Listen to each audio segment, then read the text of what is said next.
مولانا رضا ثاقب مصطفی صاحب کے آڈیو بیانات کے لیے ثاقب پروڈکشن کو سبسکرائب کریں۔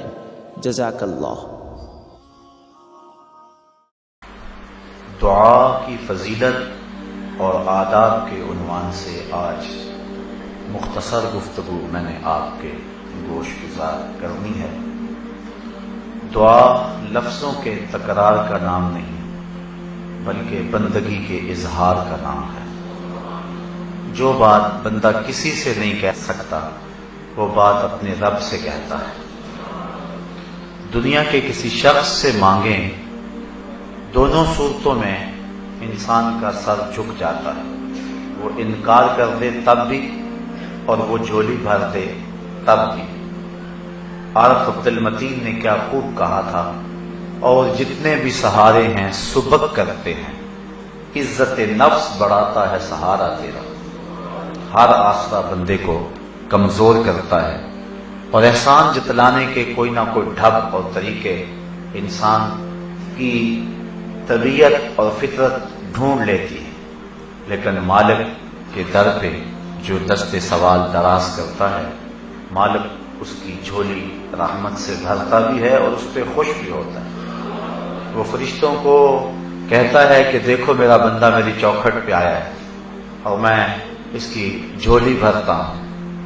اوروں سے مانگیں تو ناراض ہوتے ہیں، اللہ سے نہ مانگیں تو ناراض ہوتے ہیں۔ قل ما یعبأ بکم ربی لولا دعاؤکم، اے محبوب فرما دو اے لوگو اگر تم نہیں مانگو گے تو پھر وہ بھی پرواہ نہیں کرے گا، تم مانگتے رہو وہ جھولیاں بھرتا رہے گا۔ وَإِذَا سَأَلَكَ عِبَادِي أَنِّي فَإِنِّي قَرِيبٌ، اے محبوب میرے بندے تیرے پاس آ کے جب میرا پتہ پوچھیں تو ان آنے والوں کو کہہ دیجئے، بتلا دیجئے میں دور نہیں قریب ہوں، مل جاؤں۔ اجیب دعوت الداع اذا دعان، اور جب کوئی مانگنے والا مجھ سے مانگتا ہے تو میں اس کی جھولیاں بھر دیتا ہوں، اس کو رحمتوں سے، کرم نوازیوں سے، اور جو اس کی طلب اور چاہت ہے اللہ تعالی مالا مال فرما دیتا ہے۔ حضور نبی رحمت صلی اللہ علیہ وآلہ وسلم نے فرمایا ان الدعاء هو العبادہ، بے شک دعا عبادت ہی ہے۔ اور ایک دوسری حدیث کے لفظ ہیں جس کو امام ترمذی نے اپنی سند کے ساتھ بیان کیا ہے، الدعاء مخ العبادہ، دعا عبادت کا مغز ہے، عبادت کی جان ہے۔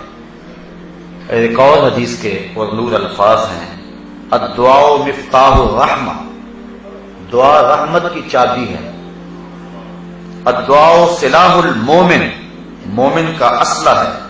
وعماد الدین، اور دین کا ستون ہے۔ ونور السماوات والارض، زمینوں کا بھی نور ہے، آسمانوں کا بھی نور ہے۔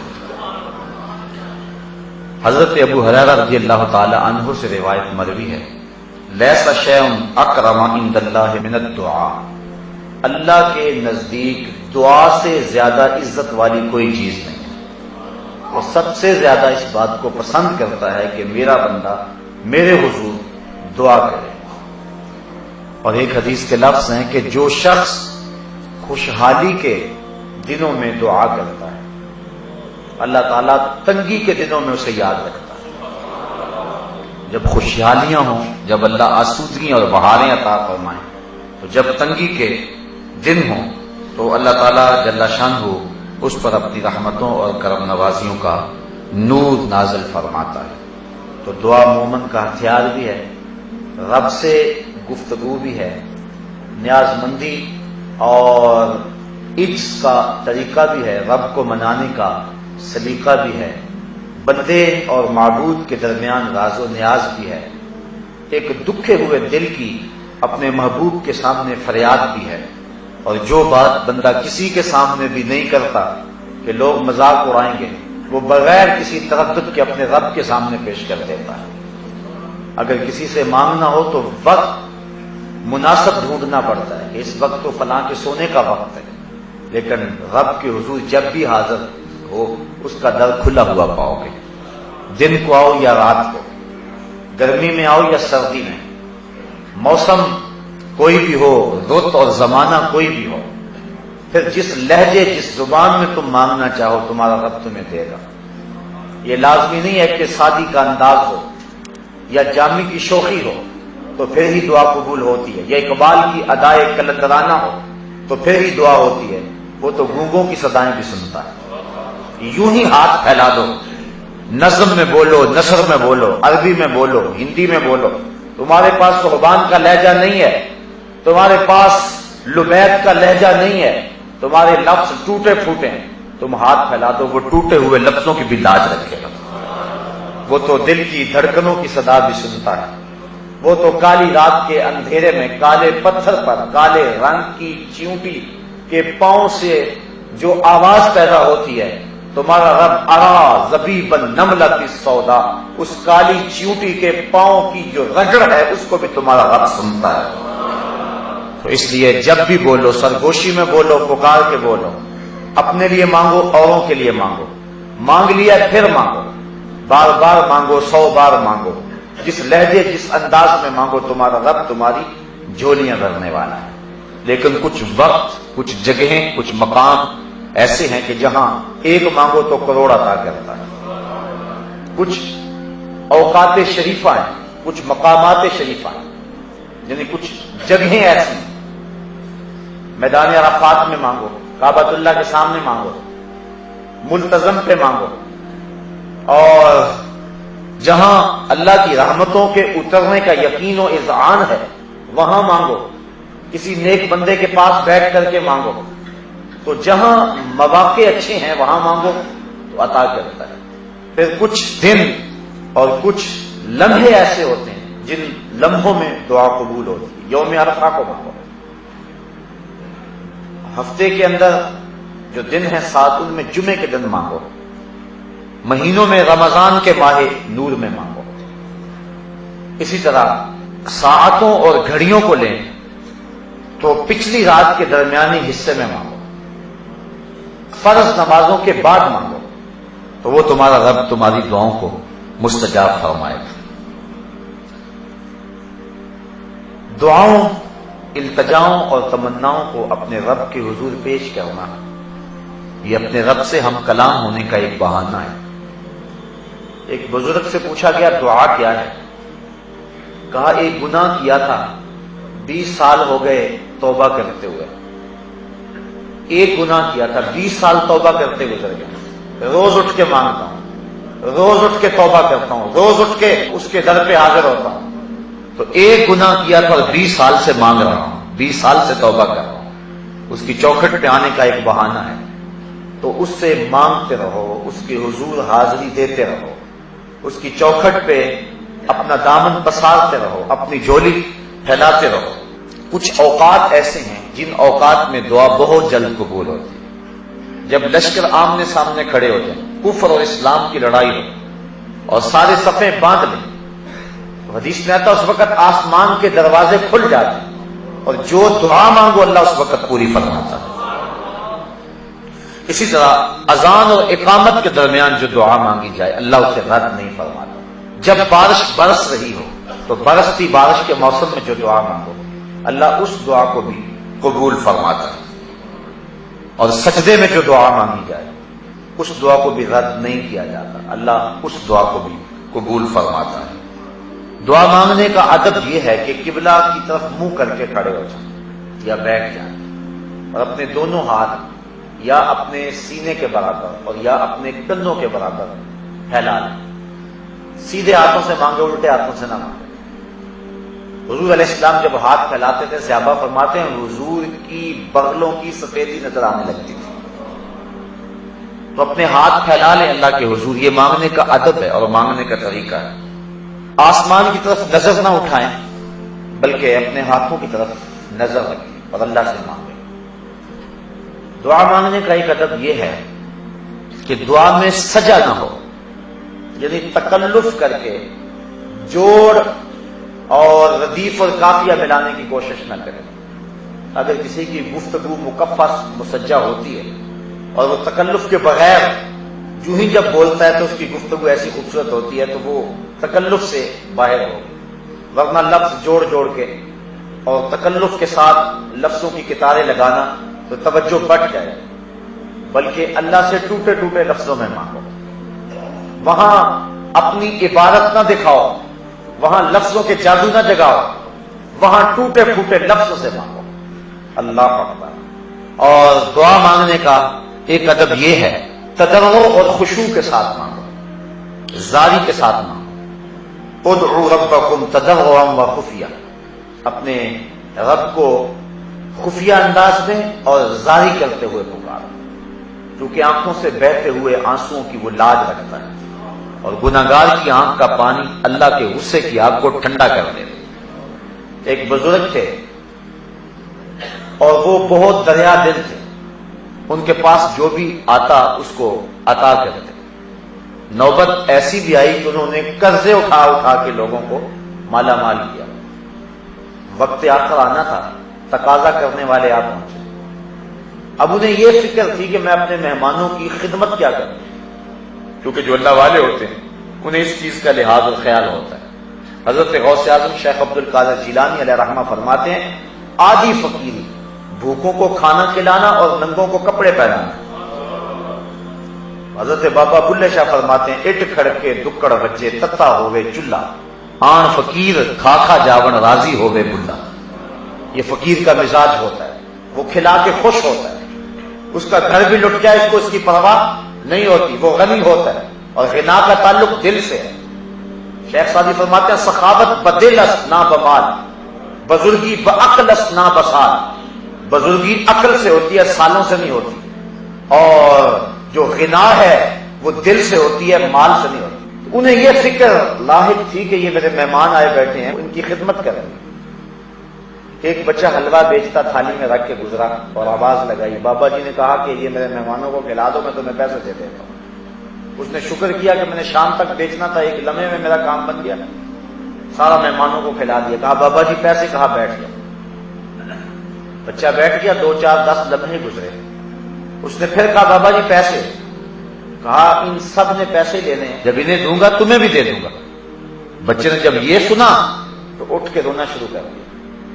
اس نے کہا کہ بابا جی میری ماں میرے انتظار میں بیٹھی ہوئی اور میں یتیم بچہ ہوں، میرے گھر کا چولہا صرف اسی پہ جلتا ہے، اور تم میرے پیسے روک کے بیٹھ گئے ہو۔ بچے نے زاروں کی طرح رونا شروع کر دیا۔ بچہ رویا، اللہ کی رحمت کو جوش آیا، اور کوئی شخص اشرفیوں کی تھیلی لے کر بابا جی کی خدمت میں نظر پیش کرنے آیا۔ انہوں نے جتنا بھی تقاضے کرنے آئے تھے سب کا قرض چکا دیا، بچے کا بھی قرض چکا دیا۔ جو قرض خواہ تھے انہوں نے کہا بابا جی ہم اتنی دیر کے بیٹھے ہیں اور کوئی نذرانہ نہیں آیا تھا، اور یہ ابھی آیا ہے اور کام بن گیا۔ فرمایا تمہارے اندر اتنی دیر سے کوئی رونے والا نہیں تھا، ایک رونے والا آیا تو باقیوں کا بھی کام بن گیا۔ تو جب دعا مانگیں تو تضرع اور زاری کے ساتھ دعا مانگیں۔ اللہ گناہگار کی آنکھ سے بہے ہوئے آنسوؤں کی لاج رکھتا ہے، وہ دیکھتا ہے کہ میرا بندہ کس انداز سے مجھے پکار رہا ہے۔ جب بھی دعا مانگے قبولیت کا یقین کر کے دعا مانگے کہ میری دعا بہر صورت قبول ہو، اس یقین اور اس تیقن کے ساتھ دعا مانگے تو دعا قبول ہی ہوتی ہے۔ ہاں قبولیت کی صورتیں مختلف ہیں، کبھی ایسا ہوتا ہے کہ جو مانگا جب مانگا اس وقت مل گیا، اور کبھی ایسا ہوتا ہے جو مانگا ملا وہی لیکن اس وقت نہ ملا، کچھ عرصے کے بعد ملا۔ اور کبھی ایسا ہوتا ہے کہ جو مانگا وہ نہ ملا، اس کے بدلے کچھ مل گیا، اور کبھی ایسا ہوتا ہے جو مانگا وہ بھی نہ ملا، اس کے بدلے بھی کچھ نہ ملا، کوئی آنے والی مصیبت کا رخ موڑ دیا گیا، دعا رائے گا نہیں گئی۔ اور کبھی ایسا ہوا جو مانگا نہ وہ ملا، نہ اس کے بدلے میں ملا، نہ کسی مصیبت کا رخ موڑا گیا، بلکہ اس دعا کو ذخیرہ بنا لیا گیا، اور اس کا صلہ اللہ کل قیامت کے دن عطا فرمائے گا۔ اور اس دن جب دعاؤں کا ذخیرہ جو موجود ہوگا، جب ملے گا بندے کو تو آرزو کرے گا کاش کہ میری کوئی دعا بھی قبول نہ ہوئی ہوتی، آج اس کا صلہ مجھ کو مل جاتا۔ تو دعا قبول بہر صورت ہوتی ہے، لیکن اس کی قبولیت کی صورتیں ہیں۔ اللہ تعالیٰ حکیم ہے، وہ جانتا ہے اس کو کب دینا ہے، کیا دینا ہے، اس کی مانگ اور ڈیمانڈ اور چاہت پہ نہیں، بلکہ اللہ اپنی حکمت بالغہ کے تحت جانتا ہے۔ باپ گھر آیا، فروٹ کی ٹوکری لے آیا، بچوں کے لیے لے کر کے آیا، لیکن ایک دم نہیں دے دیتا، اسے پتا ہے کب کس وقت دینا ہے۔ وہ اپنی بیوی کے سپرد کرتا ہے اور وہ بچوں کی ضرورت کے تحت اور جو ان کا ٹائم ٹیبل ہے اس کے مطابق دیتی ہے. لایا سب کچھ بچوں کے لیے. اللہ فرماتا ہے والذی خلق لکم ما فی الارض جمیعا، مجھے تو کسی چیز کی ضرورت نہیں، میں سب کچھ تمہارے لیے پیدا کیا. یہ پھلوں سے لدے ہوئے درخت، یہ کوثے قضاء کی رنگینیاں، یہ اگے ہوئے سبزے، یہ بہتی ہوئی نہریں، یہ کائنات کا نظم، زمانے کی بو کلمونیاں، رنگوں اور خوبصورتیوں کا جہاں اور دنیا، زمین کی کوکھ میں دبے ہوئے خزانے، پہاڑوں کے دامن میں چھپے ہوئے ذخیرے، یہ میں نے سب کچھ تمہارے لیے رکھا ہوا. لیکن یہ مجھے پتا ہے ظاہر کب کرنا. ہمارے پاکستان میں کیا کچھ موجود نہیں ہے، لیکن ابھی ظاہر کر دیا جائے تو جانے کیا قیامت آ جائے. اللہ کو پتا کب میں نے دینا ہے اس کو. اس لیے اللہ تعالیٰ کی حکمت بالغہ کے تحت جب وہ چاہے عطا کرتا ہے، لیکن ہے سب کچھ انسان کے لیے. پوری کائنات کا ایک ایک ذرہ انسان کے لیے. یہ سورج اس کو روشنی دینے کے لیے، یہ چاند اس کو چاندنی دینے کے لیے، اس کے پھلوں میں رس بھرنے کے لیے، صاف سمندر اس کے پانیوں کے لیے. انسان ذرا سوچے تو صحیح، اس رب نے اس کو کیا کچھ عطا کیا ہے. زمین کتنا کتنا سونا اگل رہی ہے اور کیا کیا کھیتیاں. یہ جانور صبح سے لے کر شام تک ایک ہی چارہ کھاتے ہیں اور 6 ماہ تک ایک ہی چارے پہ چلتے رہتے ہیں. لیکن انسان اگر 2 مرتبہ ایک کھانا مل جائے تو اکتاہٹ کا شکار ہو جاتا ہے. سواد کریائے جام تغیر بھی ضروری ہے، کوئی رت ہو مگر عمر بھر اچھی نہیں لگتی. یہ صبح کچھ اور کھاتا ہے، شام کو کچھ اور کھاتا ہے. اقسام انواع کی سبزیاں ہیں، لحمیات ہیں، شہمیات ہیں. اس کے لیے جو ہے وہ طرح طرح کے پینے کی چیزیں ہیں. کہیں اس کے لیے سبزی، کہیں اس کے لیے پانی، کہیں اس کے لیے چھتے کے اندر مکھیاں شہد جمع کر رہی ہیں، کہاں کہاں سے پھل چوستی ہیں، رس چوستی ہیں اور اس حضرت انسان کے لیے جمع کر رہی ہیں. سب کچھ انسان کے لیے. لیکن اللہ تعالیٰ اپنی حکمت بالغہ کے تحت جو چاہے، جب چاہے، جس کو چاہے، جتنا چاہے عطا فرما دے. اس لیے دعا بہر صورت قبول ہوتی ہے. اس لیے دعا کثرت کے ساتھ کرنی چاہیے، الہا اور تکرار کے ساتھ دعا کرنا. ایک بات کو 3 مرتبہ کہنا، کم از کم حضور کا یہ طریقہ تھا. جب یہ اللہ سے مانگتے تو 3 مرتبہ سوال کرتے. اس کو بھی ایک مثال سے سمجھانا چاہوں گا کہ جب بار بار کسی چیز کو مانگے تو رویہ کچھ اور ہو جاتا. بیٹا گیا اسکول، تڑپتی گرمی، جلستا موسم، لمبی مسافت، واپس پلٹا تو باپ سے آ کے کہا کہ مجھے بائی سائیکل لے دو. جانتا ہے کہ میرا باپ کنگال ہے، لیکن اس کے باوجود کہتا ہے کہ مجھے بائی سائیکل لے دو، کیونکہ میں اپنے ساتھیوں کے تانے، موسم کی شدت، حالات کی گرمی برداشت نہیں کر سکتا. باپ کہتا ہے بیٹا اپنے باپ کی حیثیت دیکھو کہ کیا سوال کر رہے. اگلا دن ہوا، بیٹے نے پھر وہی سوال کر دیا.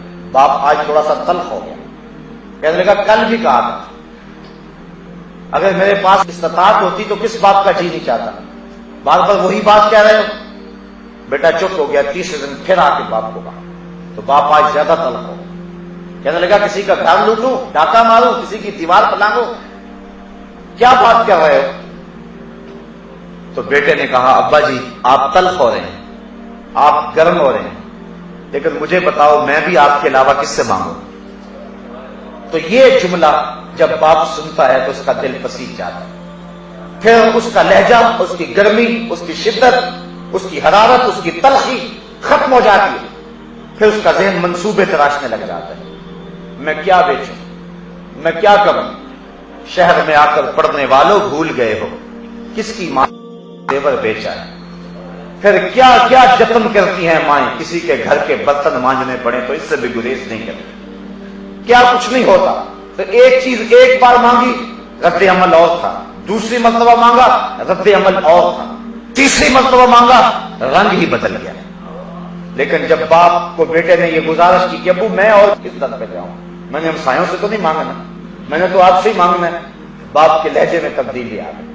مسجد نبوی کا ایک کونا ہے، ایک شخص نے ہاتھ اٹھائے اور دعا کیا مانگ رہا ہے، اللہم انی اسألک بانک انت اللہ لا الہ الا انت.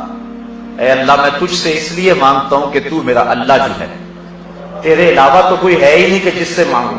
حضور نے فرمایا اس صحابی کو وہ جو کونے میں بیٹھا ہے اس کو جا کے بشارت دے دو تمہاری دعا قبول ہوگی۔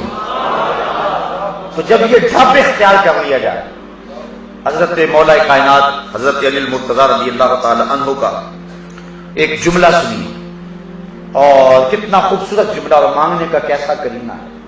کہتے ہیں اللہم اغفر لی لمن لا یملک الا الدعاء، اے اللہ تجھ سے وہ مانگ رہا ہے جس کے پلے دعا کے علاوہ کچھ ہے ہی نہیں، میرا کوئی اثاثہ نہیں ہے، میرا کوئی سرمایہ نہیں ہے، میرا سہارا صرف دعا ہے۔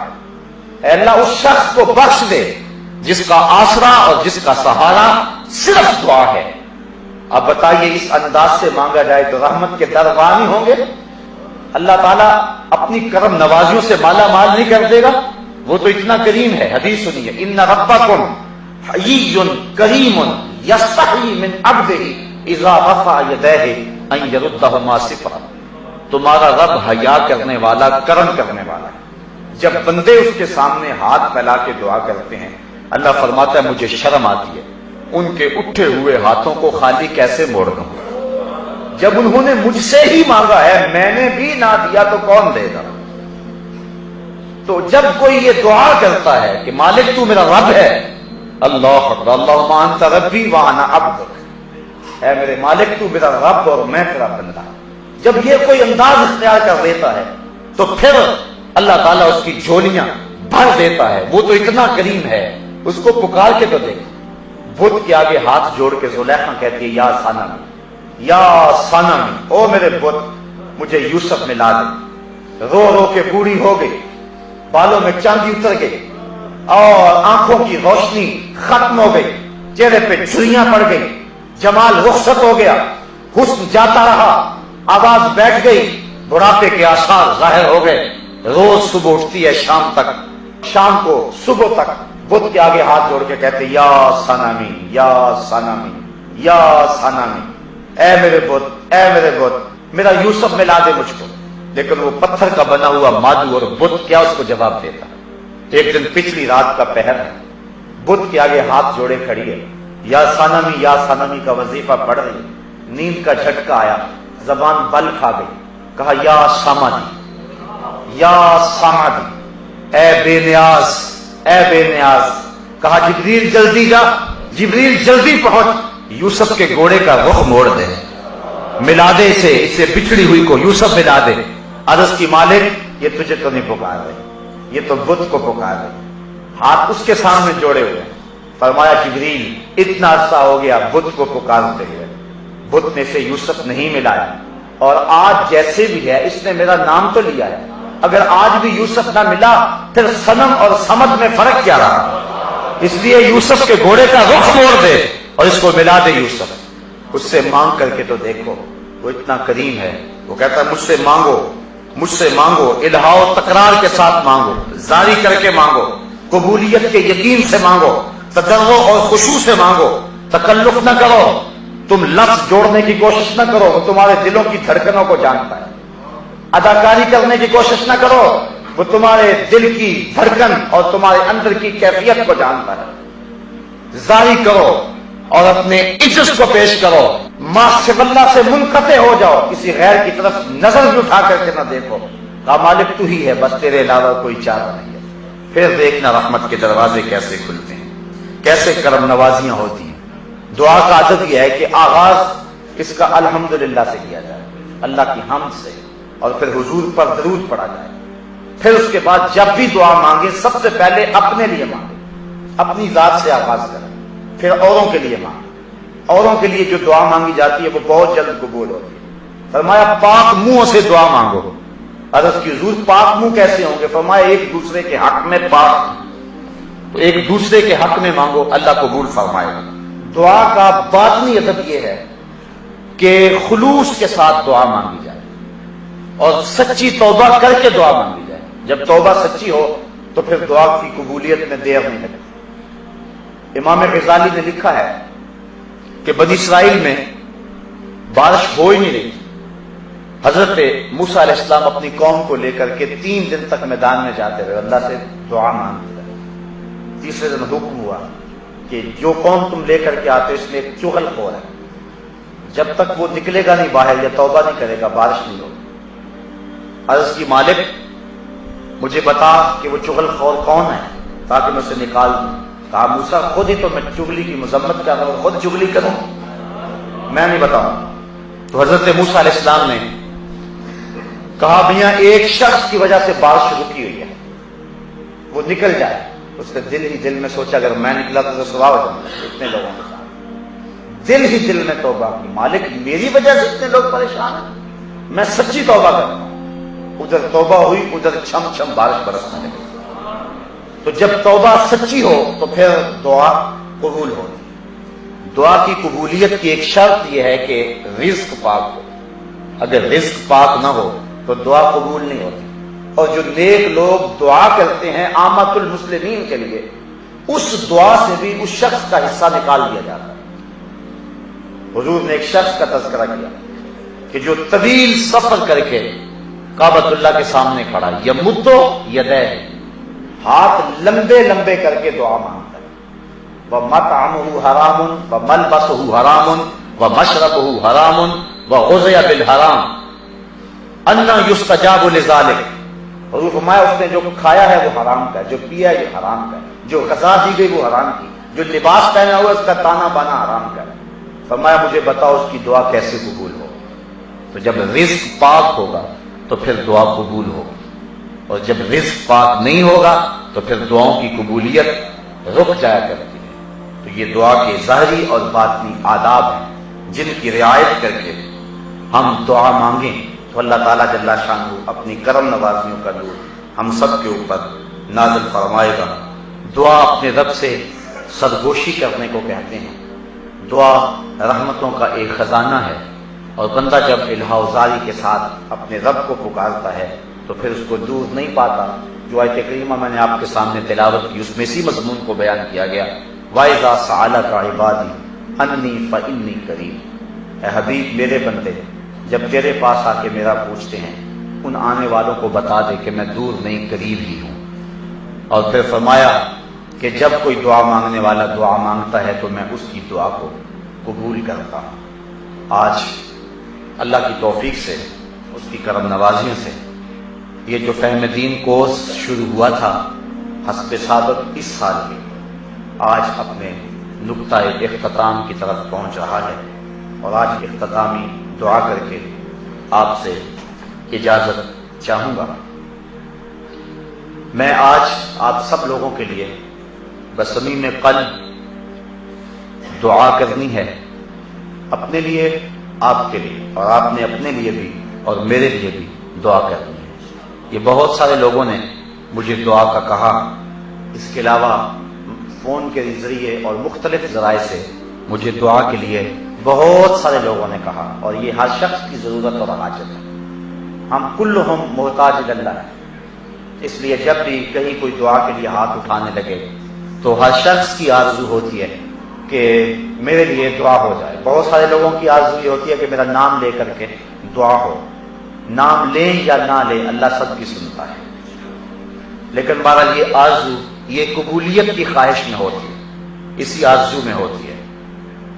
میں ان لوگوں کے لیے بھی دعا گو ہوں جنہوں نے مجھے کہا، پرچیاں دی، جنہوں نے جو ہے وہ پیغام پہنچایا، اور ان لوگوں کے لیے بھی دعا گو ہوں کہ جو مجھے پیغام تو نہیں دے سکا لیکن اب ان کی آنکھیں مجھے پیغام دے رہی ہیں، ان کے دھڑکتے ہوئے دل اپنے لیے دعاؤں کی تمنا کر رہے ہیں۔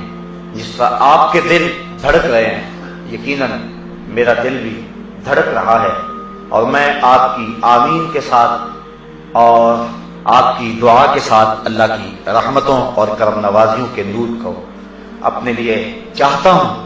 میں آپ کے لیے دعا گو رہوں گا، آپ میرے لیے دعا گو رہیں گے۔ میں سب سے پہلے اللہ کی بارگاہ میں توبہ کرنی ہے، آپ میرے لیے دعا کریں اللہ میری توبہ قبول فرمائے کہ میں نے ان 10 دنوں کے اندر یا اس سے قبل جتنی بھی زندگی گزاری ہے شعوراً یہ کوشش کی ہے کہ کوئی جملہ ایسا زبان پر نہ آئے جو شریعت اور دین کی روح کے منافق ہو، لیکن اس کے باوجود انسان جو ہے وہ غلطیوں سے مبرہ نہیں ہو سکتا۔ امام شافعی نے ایک کتاب لکھی اور پھر اس کو 70 مرتبہ پڑھوایا، ہر بار کسی نئی غلطی پر متنبہ ہوئے، تو 17ویں دفعہ آپ نے اپنے شاگردوں کو کہا جاؤ چھوڑ دو اسے چھوڑ دو. شافی کی کتاب یہ حق نہیں رکھتی کہ اس میں کوئی غلطی نہ ہو. یہ حق صرف اللہ کی کتاب قرآن کو ہی حاصل ہے. اس لیے ہم جتنا مرضی محتاط بولیں امکان غلطی کا بعض صورت موجود ہے. تو مجھے اگر کسی چیز کا علم ہو تو مجھے کوئی جھجک نہیں ہے کہ اس کا تذکرہ کر کے میں اللہ سے معافی مانگوں, اور چونکہ جو گناہ اعلانیہ اس کی اعلانیہ معافی مانگے, جو مخفی اس کی مخفی معافی مانگے.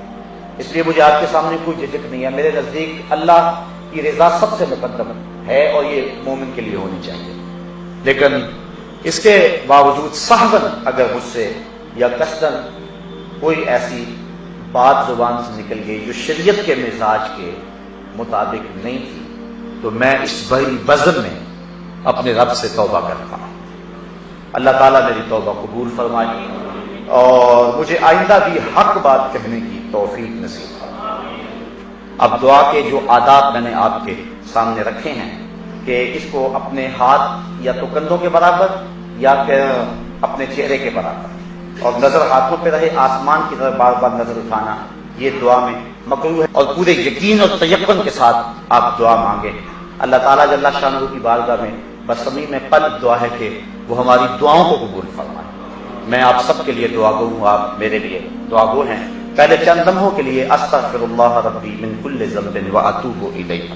اس کا معنی ہے کہ اللہ میں اپنے ہر جرم اور گناہ سے جو دانستہ اور جان بوجھ کر جیسے بھی کیے اس سے معافی چاہتا ہوں.